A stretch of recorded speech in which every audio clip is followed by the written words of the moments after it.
Sabdo Palon datang nagih janji.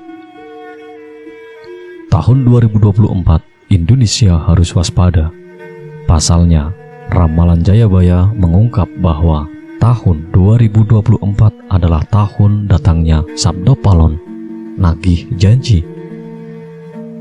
Sabdo Palon nagih janji ini diyakini sebagai tanda akan terjadinya kekacauan atau bencana alam yang akan terjadi di berbagai daerah. Wong Jawa wis ilang jawane adalah ungkapan Jayabaya yang menyebut tanda-tanda Sabdo Palon datang memomong masyarakat Jawa yang sudah kehilangan spiritualitasnya.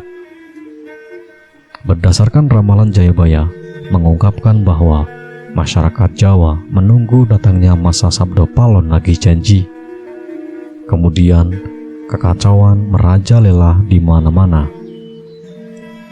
Tercatat dalam ramalan Jayabaya dalam serat Sabdo Palon Pupuh 4, bersumpah akan muncul kembali sebagai pamomong tanah Jawa setelah 500 tahun runtuhnya kerajaan Majapahit.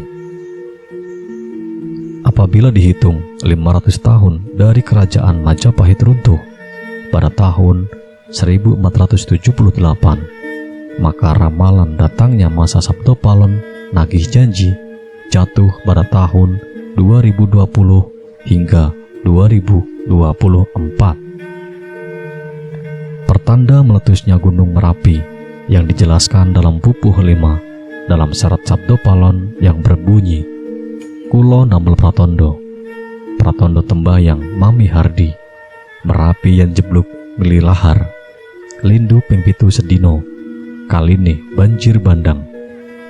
Artinya, saya akan membuat pertanda sebagai janji teguh saya apabila Merapi sudah meletus mengeluarkan lahar dan terjadi gempa bumi 7 kali dalam sehari, serta banjir bandang akan datang. Dalam serat Sabdo Palon Pupuh 13 disebutkan akan ada ombak munggah daratan, yang artinya merujuk pada sebuah bencana tsunami. Berdasarkan Pupuh 11, dalam serat Sabdo Palon disebutkan, pagebluk ingkang pinanggung, leloro ngombro-ngombro, enjang sugeng sonten praloyo, yang artinya akan datang wabah mengerikan merajalela di mana-mana. Paginya orang-orang masih hidup, sorenya banyak yang mati. Selain itu, akan ada juga kejadian sosial di mana perpolitikan akan memanas di tanah Jawa, sehingga Indonesia menjadi carut marut. Hal tersebut lantaran adanya egosentrisme dan eksploitasi yang semakin parah. Disebutkan juga oleh Sabdo Palon bahwa moral masyarakat Jawa banyak yang rusak. Dalam ramalan jangka Jayabaya, bahwa masa Sabdo Palon nagih janji ini akan menimbulkan kejadian alam dan sosial yang bakal terjadi secara terus-menerus hingga tahun 2056 berdasarkan hitungan waktu yang sudah diperkirakan. Tidak hanya tentang wilayah Pulau Jawa yang disebutkan oleh Sabdo Palon dalam ramalan jangka Jayabaya, tetapi masa Sabdo Palon meliputi satu Nusantara atau Indonesia. Itu artinya dari Sabang sampai Merauke diramalkan sama-sama akan mengalami kejadian bencana alam dan sosial. Datangnya rentetan peristiwa tersebut akan terjadi secara beruntun atau silih berganti dan tidak menentu. Perlu diketahui, Sabdo Palon merupakan tokoh legendaris, pandita, penasehat kerajaan Majapahit, penguasa terakhir yang beragama Buddha dari kerajaan Majapahit di Pulau Jawa. Beberapa ramalan Jayabaya terbukti pada beberapa dekade terakhir. Namun sebagai masyarakat tetap berdoa dan berikhtiar agar Indonesia selalu aman dan damai tanpa ada bencana di tahun 2024.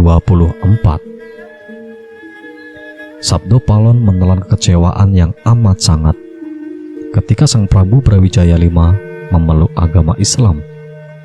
Dia merasa bahwa raja telah terperosok, sudah jadi Jawan, Arab-Araban, dan hanya nurut ikut-ikutan. Tidak ada gunanya saya asuh. Saya malu kepada bumi dan langit, malu memomong orang tolol.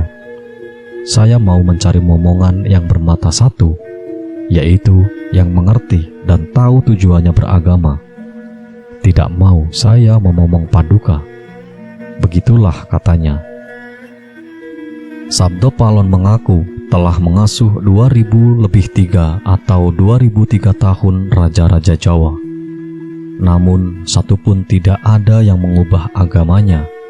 Semua raja-raja asuhannya tetap memegang teguh agama yang menjunjung tinggi budi pekerti, kecuali Sang Prabu Brawijaya V yang meninggalkan agama leluhurnya. Dibalut kekecewaan, Sabdo Palon berkata bahwa dirinya akan memisahkan diri dengan Sang Prabu. Dia tidak akan pergi, melainkan moksa. Dia akan kembali menjadi Semar, yang artinya meliputi sekalian wujud, tidak tampak secara kasat mata. Di dalam serat Darmo Gandul disebutkan bahwa Semar dipercaya merupakan utusan gaib Gusti Kang Murbeng Dumadi atau Tuhan yang Maha Kuasa untuk melaksanakan tugas agar manusia selalu menyembah dan bertakwa kepada Tuhan, selalu bersyukur dan eling serta berjalan pada jalan kebaikan. Pulau Jawa dikenal angker pada zaman dahulu, hingga Syekh Syubakir yang diutus menyebarkan agama Islam harus menghadapi tantangan hingga membuat perjanjian Sabdo Palon dengan roh halus penguasa wilayah, yakni Ki Semar Badranaya. Perjanjian Sabdo Palon itu dibuat sebagai kesepakatan antara Syekh Syubakir yang datang menyebarkan agama Islam ke Pulau Jawa yang terkenal angker dengan roh halus penguasa wilayah Ki Semar Badranaya. Diceritakan pada masa dahulu, Pulau Jawa terkenal angker yang dikuasai roh halus Ki Semar Badranaya. Kedatangan Syekh Syubakir yang diutus oleh Sultan Turki, Sultan Muhammad I, untuk syiar agama Islam. Namun, kedatangan Syekh Syubakir dalam melakukan syiar Islam di Pulau Jawa itu harus mendapat rintangan hingga harus membuat perjanjian dengan Ki Semar Badranaya sebagai roh halus, sebagai danyang atau penguasa wilayah. Syekh Syubakir dikenal sebagai orang yang berhasil menumbali Pulau Jawa yang terkenal angker dan wingit pada dahulu kala. Saat itu, Sultan Turki, Sultan Muhammad I, mendapatkan petunjuk untuk melakukan penyebaran Islam di Pulau Jawa, sebuah tempat di tanah Jawa yang dalam pengaruh magis begitu kuat.